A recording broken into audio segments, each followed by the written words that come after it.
I look this way. I look that way. I look up. I look down. So I can say, it's the six past commandments. Now listen, I got two different cameras going on right here, so I got to get used to looking up here and not down here. So you'll see me up here, then down here. I just want to get on here. I really wanted to test out the camera. I've been having this camera for a while now, and we finally getting lit. Okay. The title of the video is "Eazy the Block Captain is the Harriet Tubman of battle rap." Shout out to the Teeth. Now, of course, I don't like saying no disrespect and salute. I mean, I'm not, like, I don't got a problem with nobody. I'm not saying anything that's that crazy that I gotta keep saying that. You know what I mean? But anyway, shout out to Eazy. All right. So there's a whole list of subjects to get into. I was trying to do a video about this yesterday, but it just wasn't really working out. But anyway, see something. I see straight. All right. So I was trying to do a whole like I want to go through a whole lot of different topics. So I think we'll just go through two real quick. I gotta go. So the first thing I wanted to talk about was people addressing the money talk and the success bars in the Hitman battle with Eazy. Also, I wanted to get into, like Chris and Bias again, always making these awesome points about this is a monkey see, monkey do culture, and people seeing Eazy make this kind of move. It hit me as I'm making the title for the video. I said, you know what? Eazy the Block Captain is the Harriet Tubman of battle rap. He is literally have made the Underground Railroad to battle rap. Because the thing is this, right? What we're not seeing is, and I heard 40 Cal say this a while back, is that we still don't have a battle rap millionaire. And I mean, I don't know if Hitman's a millionaire or not. But I start thinking about it. I'm like, who would be a millionaire aside from maybe like we don't have a battle rap. I started to say like Smack Chico and Beasley. And I would just be assuming if they made the proper investments with that money and whatnot, right? But so anyway, so we got that, and we also have the development of the fact that Eazy is going to be managed by Remy. That's crazy. I ain't gonna hold you, right? We seen Eazy get some really big looks. Okay, Eazy being on the Joe Budden podcast. If you missed it, he was on the Joe Budden podcast twice, not once, but twice. The only other battle rappers to be on a Joe Budden podcast was Surf, right? And he might have, I could be misquoting, but definitely Surf. I think Surf been on him more than one time, but Surf has a relationship with Joe, right? So that makes sense. A few years back, when they first started talking about the Daylight and Lux battle, right? Excuse me. Lux was on the Joe Budden podcast, right? The battle of Averb, and Averb was on there too. And that's when Averb made that point about when Lux go places, he don't really represent the dogs. He don't represent the culture. He kind of going in, kind of kiki, and Lux be in his own world, man. I don't know. You know what I mean? Lux my hero, but at the same time, I put Lux in the, you know what? It's cool. You don't owe me nothing. All right. How many times can I demand for a man to change my life? How many times can we demand for someone to do culture shifting type stuff? Okay. He did it about 4 times. Okay. Him versus Mook, 1. Him versus Calico, 2. Him versus everything that went into him versus Hollow. People, we forget this now, but battle rappers were not getting paid that much before. Wasn't getting money like that before. Him asking for 40K was like asking for a jackpot at the time. And you know what? And the credit of the leagues, maybe the money really wasn't there at that point. And so maybe that's why it didn't go down like that. So that's a possibility, right? But as we saw with UW, they didn't make it happen. Now, some people say that Lux actually got a lot more than 40K. It was somewhere around 70. And I'm guessing that Lux makes good money doing other stuff, because Lux don't battle like that.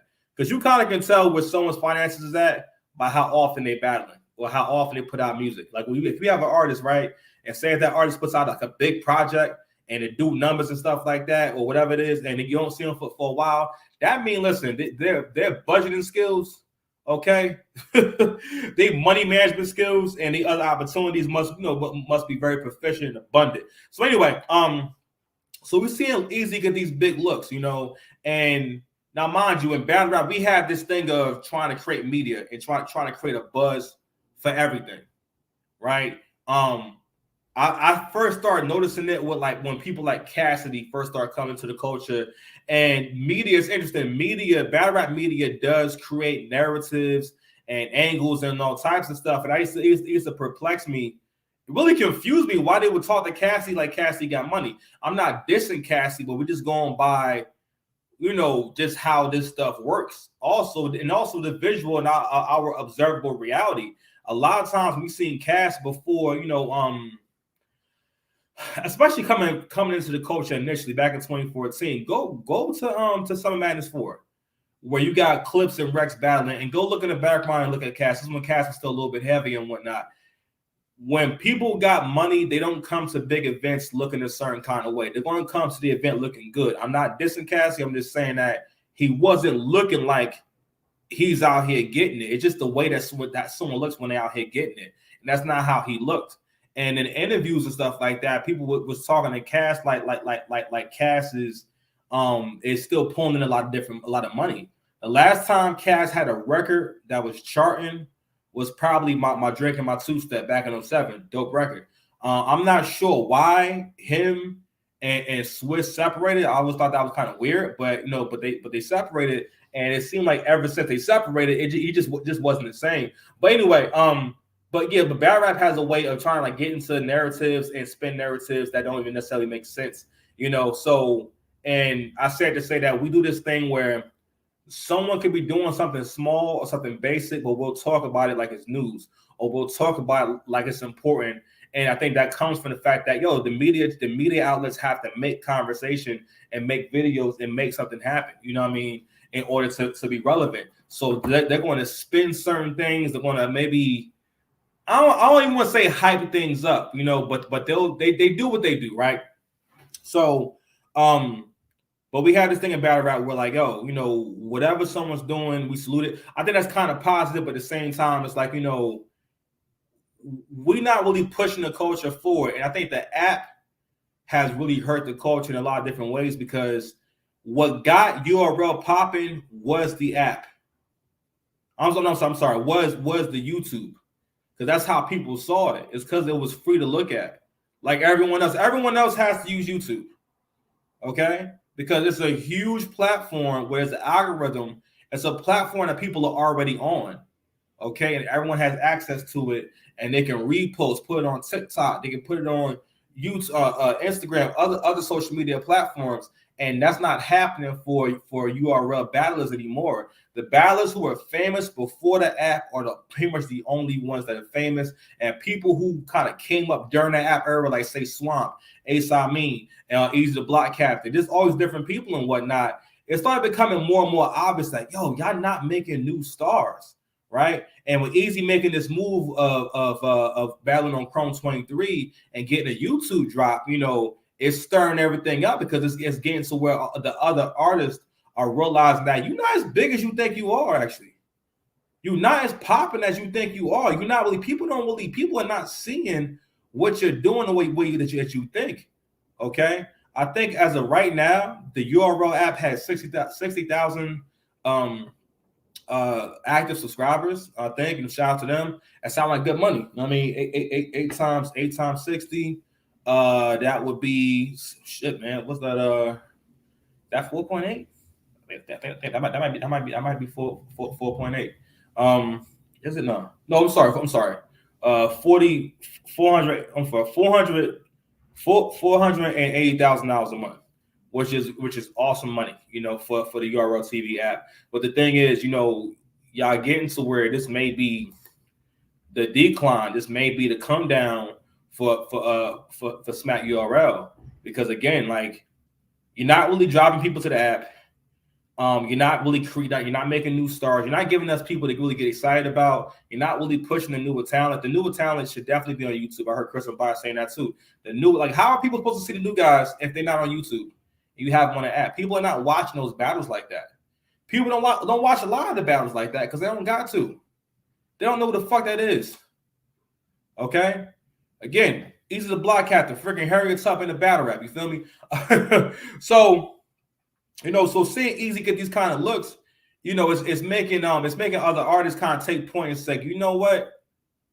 I'm not as popping as I thought I was. So Jazz the rapper has been in the news she was doing an interview and she was saying how when she was at the Chrome 23 event, someone asked her, hey, when are you an official going to do a 2-on-2 again, or when are you going to battle again? And Jazz was outside all year. She battled Geechee Gotti. She battled who she had? She battled Vixen the Assassin. She battled Shice Raw on Battle Academy. She had a 2-on-2 with official, I think it was Shuni and Farrah Funeral.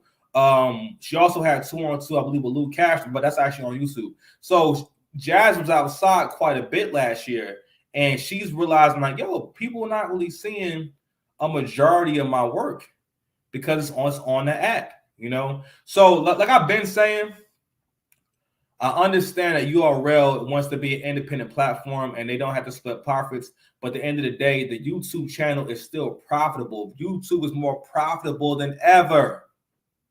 You see my man Verb is blogging twice a day, live streaming.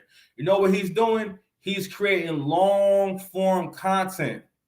So you may not watch the whole hour, but you're going to watch 10 minutes, maybe sometimes 20 minutes. Only thing I say about Verb's show is that, and also I think Verb is still learning how to do his show. He is interesting. It just be a little too negative for me. Like Verb show be stressing me out, man. I be stressing out watching Verb show. I'm like, oh God, man, like Verb, let him live, man. He ain't do nothing. He ain't do nothing to you. Leave him alone. Leave him. It's okay. Leave him, Verb. So anyway, so we got that, right? So I mean, look, again, that's my stance on it. I'm gonna keep saying that because we need the culture to have visibility and reach. We need to reach worldwide, And again, this is what happens with art forms when money's involved. And I get that part. I'm not mad at y'all trying to make money. I'm never mad at that. But at the same time, you want the brand to keep growing. You want the culture to stay alive. And if y'all want this to be here for years to come, like you have to adhere to your cultural responsibilities and do certain things for the culture, because the culture is what you profit off of, right? It don't come out nowhere, it don't come out thin air, right? Anyway, it's gonna be a short video. Success bars and the money talk. So Goods recently commented on this whole thing about like, listen, he thought that's where Hitman messed up too, and about how listen, like the fans don't want to hear that. That's half true. It's not so much that no one wants to hear about you doing good. That's not the case. The problem is this: when we are battle rapping, and this is one of the golden rules, you got to stay on your opponent's head, especially if that's what they're doing. Whatever game your opponent is playing, I don't care nobody say, man. Like you maybe don't have to do exactly what they're doing, but you're gonna have to play ball, my G. If you're going against a puncher, right? Say a Rum Nitty, it don't matter. Like, yeah, I think you can do things to get around the punching, but you're going to have to keep up. At least a little bit, right? You're going against someone with a lot of aggression. Not having aggression in your round is going to take away, right? Because they're really aggressive, and you don't have no aggression at all, or falling back from the aggression, right? Also, so some people are saying, oh, like he's saying this, but he's not telling us how he got it, or he's bragging, or whatever it is. It's not so much of that. It's just that they weren't attacked. Telling me that you got an apartment or a master bedroom with 4 showers. First of all, that's problematic. Why is there 4 showers and why would there be 4 showers in one bedroom? That don't make sense, man. That's not a battle rap bar. That's all. That's why I said it just wasn't clever. It just wasn't fly. If he just said easy, I got what do you say? Easy. My master bedroom got 4 showers. Meanwhile, you in a room and house. You gotta wait to take a shit for like 4 hours. Like something like that. Okay? It's supposed to be you be doing this, I be over here.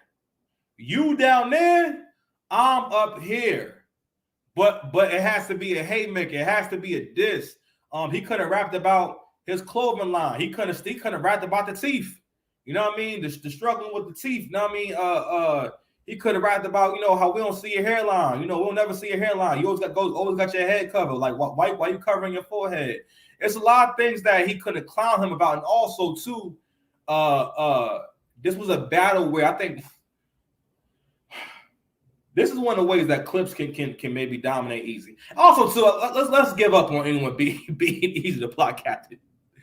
It ain't happening right now. The vets ain't going to do it. I don't think the vets can't do it because that's not where they are in their process. Then they're not going to come with the density that you need because Eazy's rounds are dense and heavy. Okay, like so Eazy's rounds are like picking up a 90-pound dumbbell versus a vet is going to be at about a 50 or 60.